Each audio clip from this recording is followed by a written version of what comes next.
How is it like seeing the evolution of tattooing change with over 20 years? As much as I'm like, I'm a veteran and I own a, very historic old school shop. The years go on, 2017, 2018, all the disposables, the cartridges are coming out. It's amazing being able to be in the time and place that I have, like starting to tattoo in 1993. Like we had to make our own needles.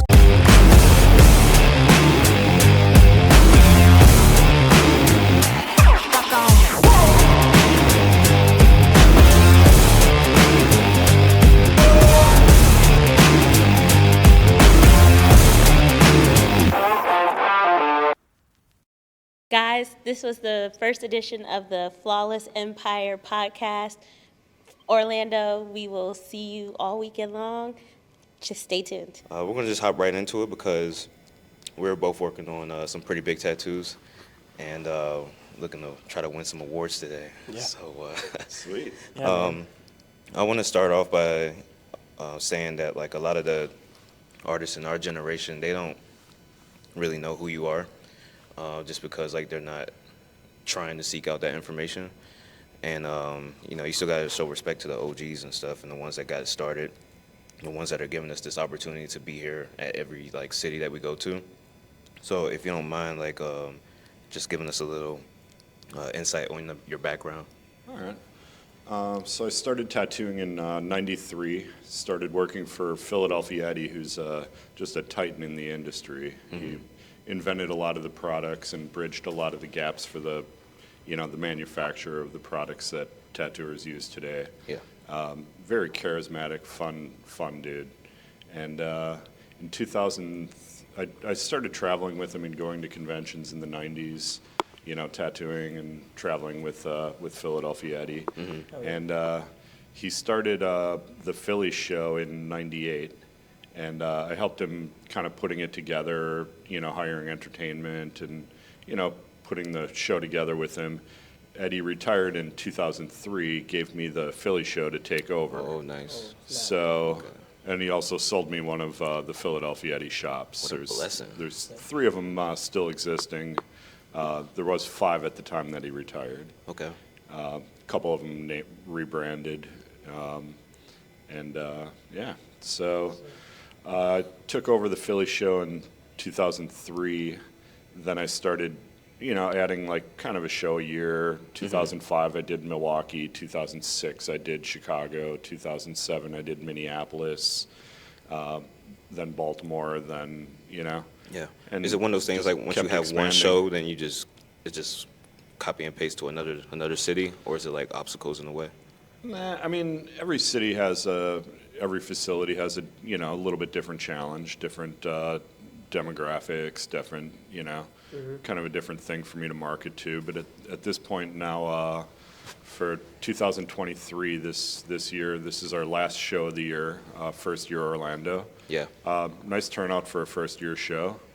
So excited to be in Orlando. That's fun. We are too. And Disney. I have a house in West Palm, so it's only like 2.5 hours away from here. Oh, nice. Where do you live currently? Currently, I mostly live in Puerto Rico. Okay. I got a beach condo in San Juan. Nice. And I still keep an apartment in Philly and have a house with the wife in West Palm Beach. How is it, traveling all the time, especially on your family and the whole crew? Well, luckily my wife tattoos, so she follows the circuit. I run the show, she tattoos. Yeah. And, the warehouse and office is based out of Philadelphia. So. And everything is done, like you guys travel like by road. You guys don't really fly, right? Everything is... Oh, I fly. You fly? We have 2 truck drivers. We travel with 2 semi-trucks for production. Okay. And then every third show, we bring a box truck and do merch and consumable flips. Nice. Like kind of restock the semis. Of course. And and just roll from there. Nice, it's a lot of air miles doing 30 shows a year. Yeah, that's so nuts. Do you have a favorite part of these shows? I think my favorite part is going to different cities, being able to kind of meet new people. I like when I remember, I forgot to do it for this show, but when I remember, I like to do the Anthony Bourdain episode on that city. Yeah. Try to see what, fun foods I can do, what cool bars I can hit, what what culture a city has. Different museums. And it's fascinating seeing some of the different museums and being able to just enjoy the cities that you're traveling to.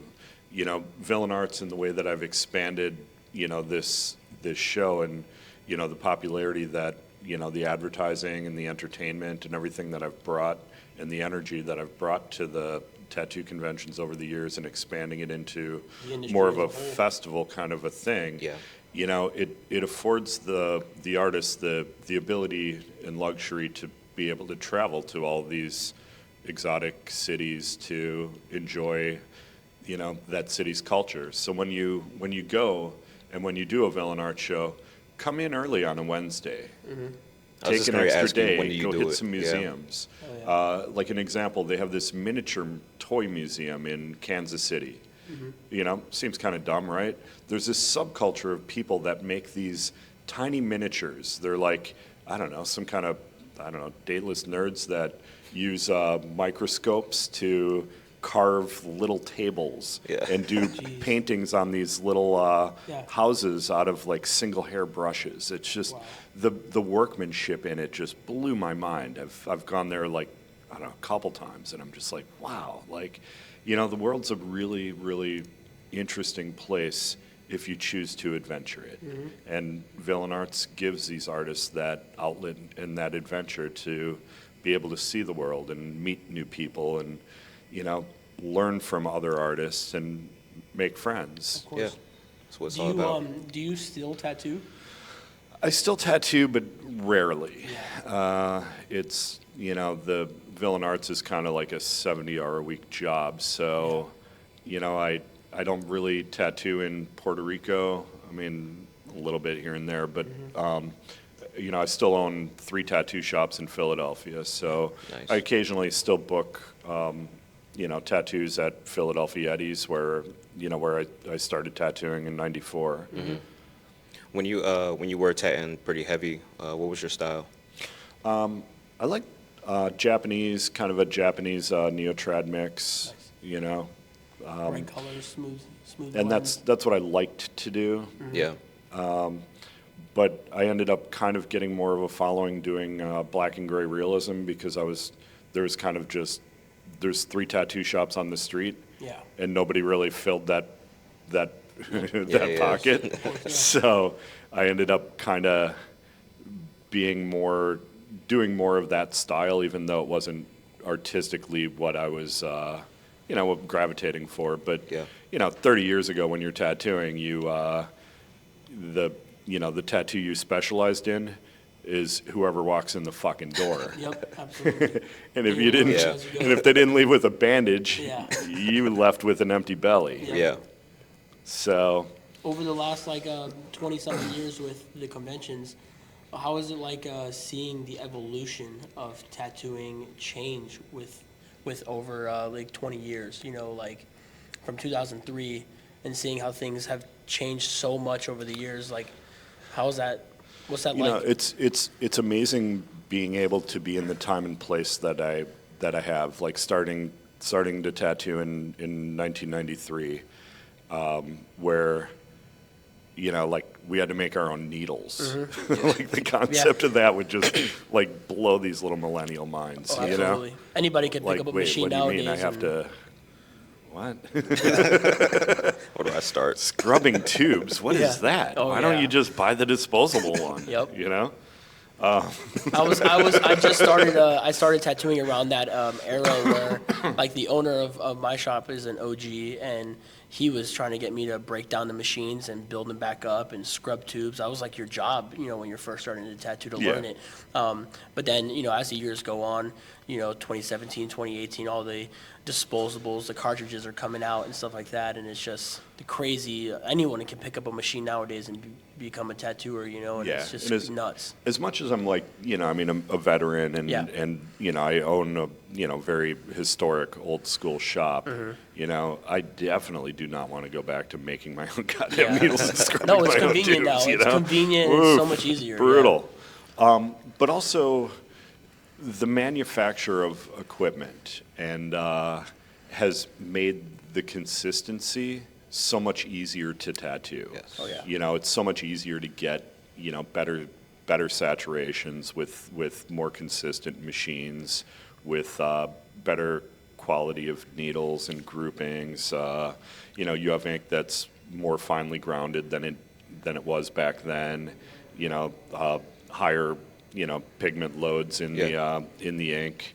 With finer grounds made better pigments, brighter color, less trauma to the skin going in. The equipment that we have now, the tattoos heal faster, they heal better. I mean, you can use dermal bandaging, and that shit's healed in like 4 days. Yep. It's insane, It's crazy how I mean, far back, the industry has come. back 30 years ago, no matter how good you were, you were still getting a little bit of a scab. You were still getting, at best, you were getting a lot of, you really had to take care of the tattoos because there was a lot more trauma to the skin than there is today with the modern equipment that we have. Just in the last 10 years, it's Crazy. game changing. I feel like dermal it's just now bandaging is starting. game changing. At least for the people who actually wash all the green soap off the skin so it doesn't make a reaction and then blame the dermal bandaging company Yeah. because people don't read. With that being said, as an OG, are you still like using the coils, or are you using the newer machines? I line with a coil because Can't beat it. honestly, Yeah. the pens just don't go fast enough to line the way that I line. Yeah. And they just don't hit fast and hard enough into a consistent manner for me lining. Other people would dispute that, and they'd be like, "Oh, here, pick up my Valhalla, and you put it on 14, and you Yeah. can push Put it an on 18 5-stroke. round shader on it with a black line as fast as you can move." And I'm like, I don't know about that. Yeah. Yeah. Things gonna explode. Yeah, I mean, Maybe I next love time. packing color with that. I mean, give me one of those in a 23 mag, and I can color something in that would have taken me 2 hours in like Yeah. 20 minutes. Yeah. And that's great, and it's great to see that kind of consistency. But yeah, still lining, still coil, cutback liners, boom. Yeah. It's I got machines that I hand built or rebuilt myself. Little cutback liners, nice, light, fast, little zippy things that Do you make I any of can them that pull you lines win? as fast as I can move my hand, and I'm fast. Yeah. Do you make any of the coils that you win, like for the tattoo of the day? No, I mean the machines that we have for here, Tommy Haley mostly builds from Blood Money Irons, Okay. and then we have Axis Irons that are giving machines away, and Cheyenne. So we have, You got Cheyenne pretty great Cheyenne. products Hell that are given away for the tattoo of the day and best of show, and they're good. Machine wise, I got a Valhalla, and I have the Cheyenne. What is that? The Soul Nova, Yeah, Soul Nova. the Soul Nova. and they're nice. They put color in, better and more consistently. I miss. I have a couple coil machines that just put black and gray in, so nice and soft yeah. and easier to control. Whereas those things hit a little bit harder. Yeah. So I don't know. If it's Like not I broke, wouldn't don't do a fix it. portrait with one, or Yeah. it would be a learning curve for me to relearn how to do a portrait with one of those. Yeah. But at the same time, give me one of them in a 23 mag, and I'll color a back piece in like 4 hours. do it. Let's do it. What kind of expectations do you have on for the ongoing years? Is there anything new that you plan on doing, or especially with the shows and stuff like that? Changing up cities. We added a couple new cities next year. We got Jacksonville. We got Colorado Springs. What else? The Meadowlands, New Jersey. Mario gave up his 20 years of running that show. The facility hit me up and said, "Hey, Mario's out. He's just, he's kind of on a different path now, and Yeah. do you want to take the show over? And I said, sure, you know? Yeah. So those What's are some my of your, 3 new shows What's next some of your year. favorite places to go to? And because all the tattoo conventions are pretty consistent, so I guess more or less like people-wise and like environment-wise, where are some of your favorite places to travel to when it comes to these shows? You know, I like Minneapolis and Kansas City. Those are my last 2 standouts that are still like hotel shows. Yeah. Yeah. Most hotels don't have the kind of space to do this kind of thing. And also the format of doing a public show in hotels doesn't really work anymore because hotels need sleeping rooms to Yeah. commit Yeah. to that.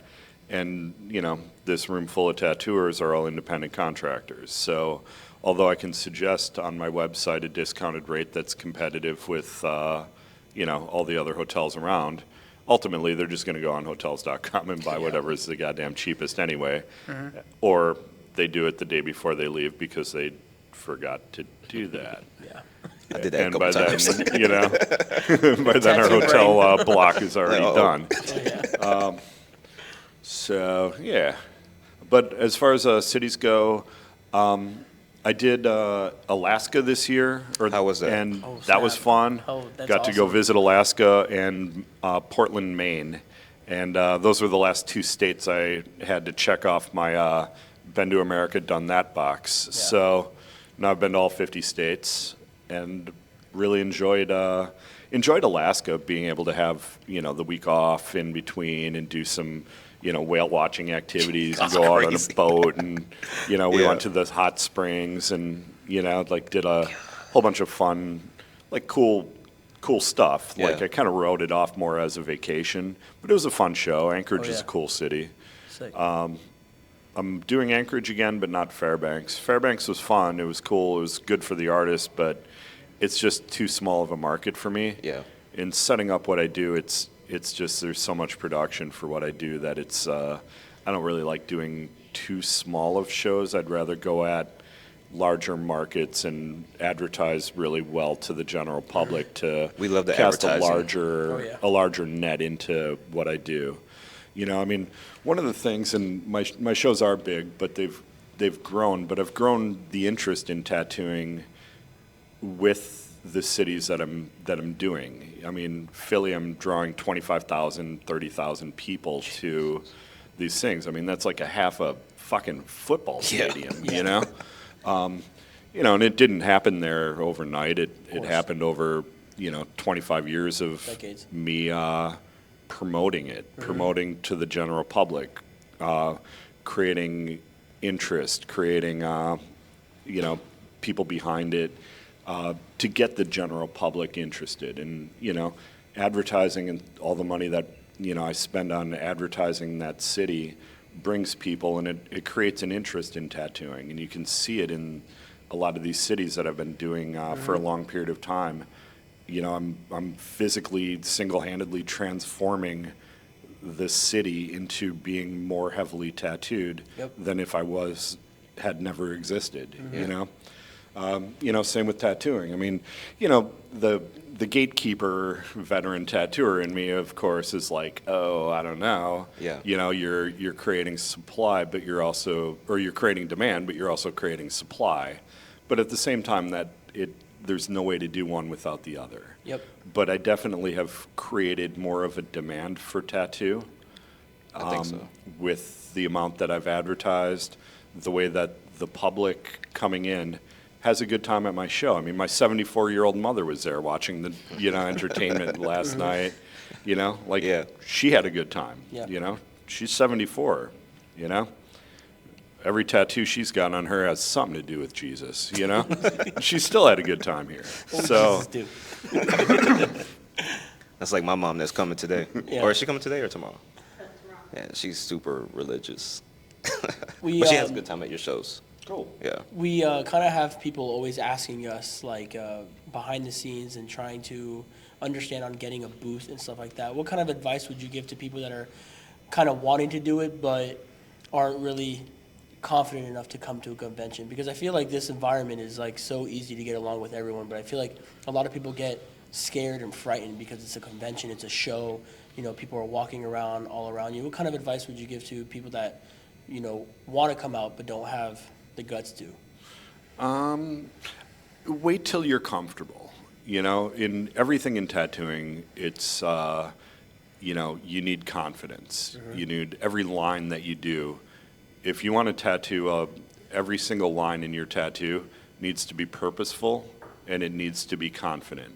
Otherwise, people just aren't going to make good tattooers. It shows in your movement. It shows in every movement that you make. Like, I'm a really fast tattooer. Yeah. If you want to watch somebody that's just has amazing rhythm like that, watch Clean Rock 1 tattoo today. Oh, yeah. He tattoos the way I do, like a finger wrap. When he's dipping, he's using his left hand to wipe. There's no wasted movement. There's just seconds that he's not in the skin, He's in Your, rhythm, he's your in speed motion. in tattooing isn't how fast you're just pumping that machine to go in and out. Your movement is how much time you spend out of the skin. Yeah. And, it comes down to, and getting back to your question, confidence. You learn as much as you can. You got to believe in yourself, and you got to work at it. Despite the improvements of equipment and everything else, it's still not a user-friendly form of art, and hopefully never will be. It's you got to learn it. You got to learn a lot of the aspects of it, and this place is great. If you want to get booths, we're not invite only, but we vet people that come to our show. So every application, we have somebody that reviews each artist. We weed out the hacks. We don't do apprentices. Yeah. We want people that are doing consistent, clean, solid work, to be on our floor. We don't want, this isn't a place to cut your teeth as an apprentice to, Yeah. we want the public to come in and know that they're getting a clean, competent, solid tattoo, With that being said, I never even thought about this, but do you guys ever get any kind of like hate or when you leave a city, people reaching out to you guys saying something happened to my tattoo or this, that, and the third, I didn't like the show? Do you ever get anything like that? I mean, whenever you do something in volume, You're gonna get it. Yeah. You're gonna get something. I've personally had to fix 2 tattoos, one that was done in Philly, one that was done in Baltimore, because the artist misspelled it. In one of those cases, the artist showed me the release form where the person misspelled the name that they were getting on them. And, personally, I've been tattooing for 30 years. I misspelled somebody's name where they wrote their own fucking name wrong on a goddamn release form. Yeah. I'm like, that's on you, player. Yeah. Of course. But at the same time, I fixed them because, after 30 years of tattooing, back then, you backed everything that you did. Yep. You touched up for free. You fuck something up, you fix it. Somebody's unhappy, you fix it. You don't nickel and dime them. You don't, you had a lot better of a bedside manner than tattooers have today. Yeah. Like, I can't believe how people talk to, some of their clients sometimes. I'm like, wait, that guy's like spending like $800 with you. Even Why more. are you fucking with him like that? Yeah. I just had this conversation Yeah, with you should be my making client. out with him. He's giving you Yeah. fucking $800. I just had Shut this the fuck up and conversation- tattoo him. I What the just had- fuck's wrong with you? I literally just had the conversation yesterday with some guy that just came, or a lady that came up to me. She's like, "You're so good. I'm surprised you're not a dick." And I'm like, "What do you mean?" And what I told her is like, I feel like a lot of people, because they're so busy, I feel like a lot of people burn them, and like we tend to forget that this is an ultimate experience for the client. Like, we do this every day as a job, but for them, this is a lifestyle change, and it's something that they're very proud to be a part of. And I feel like us artists sometimes tend to forget that this is a way more special moment to them rather than us just another day at the job. You know what I mean? And I feel like a lot of people become bitter over time because so many clients would, the conflict of talking back and forth with tattoos and not giving the artistic freedom at the same time. This is on someone forever, and they see it a lot different from us. So we kind of have to like lower our ego and stuff like that to really get on their level to understand why they want the tattoo and stuff like that. Yeah, when Philadelphia Eddie, my first week in, he left me with one of the best advices or things in my career, which was you give them a positive experience, they're going to come back. You do a solid, clean tattoo, cool. You give them a positive experience with it, they'll come back to you, and they'll keep coming back to you because they enjoyed that experience. One of the things that you have a certain power with what you're doing. It's somewhat magical in a way that your interaction with them is creating this both experience that is on them forever. And as a tattooer, you owe it to your client to provide them a positive, good experience. Just out of respect for the medium of tattooing, the client deserves a positive experience with you. And I see some of these people that are doing that, or dudes that mac on girls while they're tattooing them. That's a fucking thing I will not put up with. I actually kicked somebody out of a show, a couple shows back. Just banned him because I second complaint over a girl saying he's kind of a dog and hitting on me while I'm getting a tattoo. And I was like, yeah, man, I had this conversation with you. It happened again. You're out. And that's it. It's crazy. You got to treat tattooing as it treats you. You're good to something, it's going to be good to you. But anything in life, if you take more than it gives, there's going to be a problem. Things are going to break. I got one for you. Where do you see the future of your tattoo shows? Like, do you plan on going overseas with it, or just stay here? Well, unless I can get my semi-trucks to learn how to swim, it's going to be a hard production end. I did Toronto once, and Toronto was cool. It's a great city. It's kind of the New York of Canada. But with the customs, with everything else, exchange rates, I think I'm just more focusing on, trying to, really just Take over the U.S. Take the U.S. and do try to be in the majority of cities. There's certain cities that I won't go into. Like my buddy Nate runs Boston, and he runs a great show in Boston. There's no reason Villain Arts needs to go to Boston. Detroit, Columbus, Ohio. There's promoters that are doing great work with the shows, and Villain Arts doesn't go there. And then Villain Arts has gone into cities where people have had a show for years but are lackluster or aren't really like I'm doing Jacksonville, and there's been a Jacksonville show for a long time.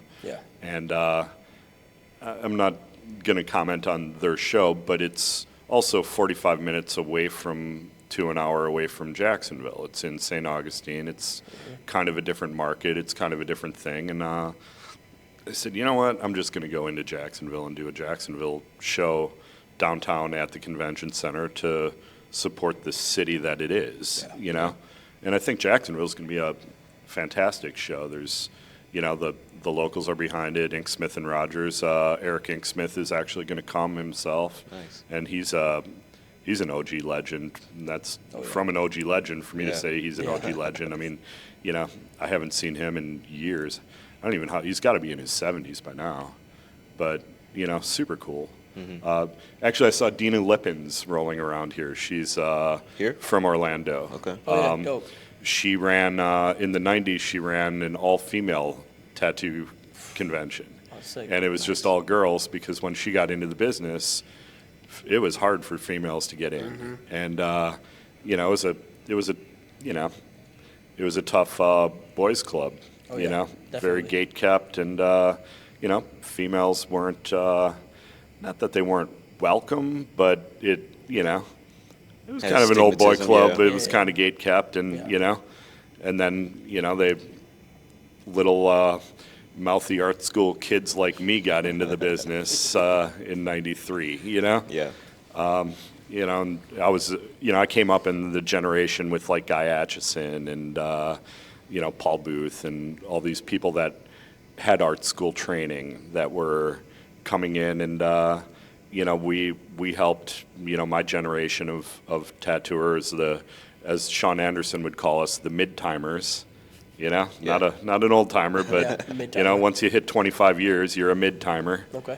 And we were able to kind of improve what tattooing was in a way that made it more realistic, made it more dynamic, varying textures into the art to be able to replicate more iconography into the tattoos. So it's been really fun for me to watch tattooing's journey over the last 30 years from biker flash to full saturation watercolor. They look like an oil painting now. Yeah. Some of these things, it's insane. Do you have any new favorite artists from the younger crowd?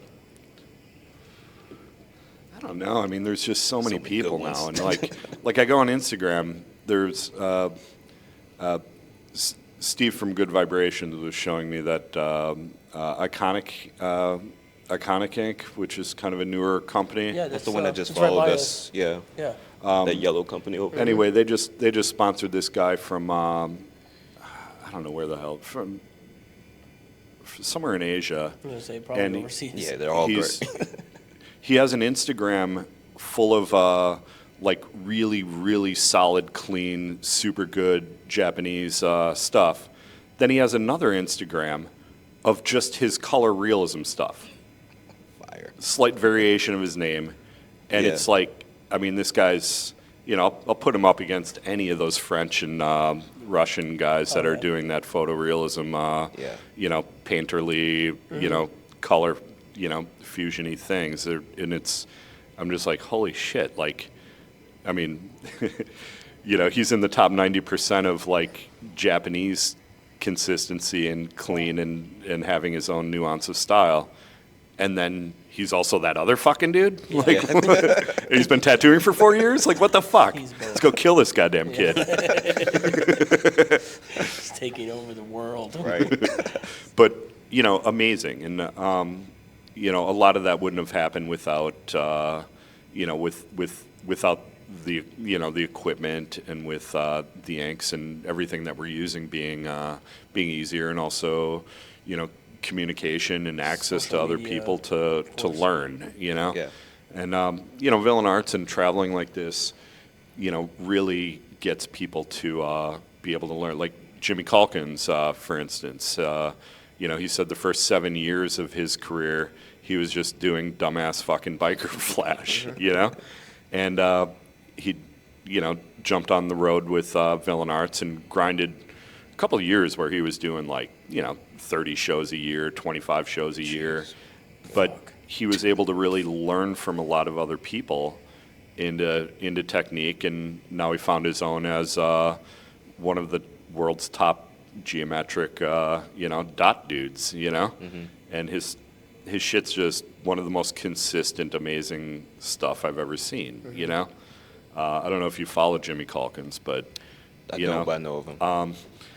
there's so many people that are doing such amazing work now, and it's super cool to see them on the Villain Arts floor and having people be able to learn and just watching tattooing become better as a medium. Nicer quality of tattoos. The better the quality of tattoos and the better experience that people have, the more people will have tattoos. Like in Philly, and not that I just made people all heavily tattooed in Philly single-handedly, but from 25 years of freeway billboards and people coming to my show and having access to all these fantastic artists all over the world, every single bartender and every single bar that you go into Philly has forearm tattoos. They have sleeves. They're Philly is one of the most heavily tattooed places on the planet now. And it's just cool to be able to see our culture embracing tattooing, and I'm happy that my life choices have allowed that to be a little better than if I hadn't done that work, you know? Sick, man. Nice. Got anything else from? What's I guess we can cut off here, but like what's one thing you wish you knew right before you got into all of this? Is there something that you wish you kind of had in the back of your brain the entire time prior to this whole success of? Man, I wish I could have gone to China in the 80s and taught those children how to make needles and brought them over in a shipping container. I'd be Mario Barth money by now. Sweet. Okay. That was a great one. Well, damn. Maybe next time. Maybe the next life.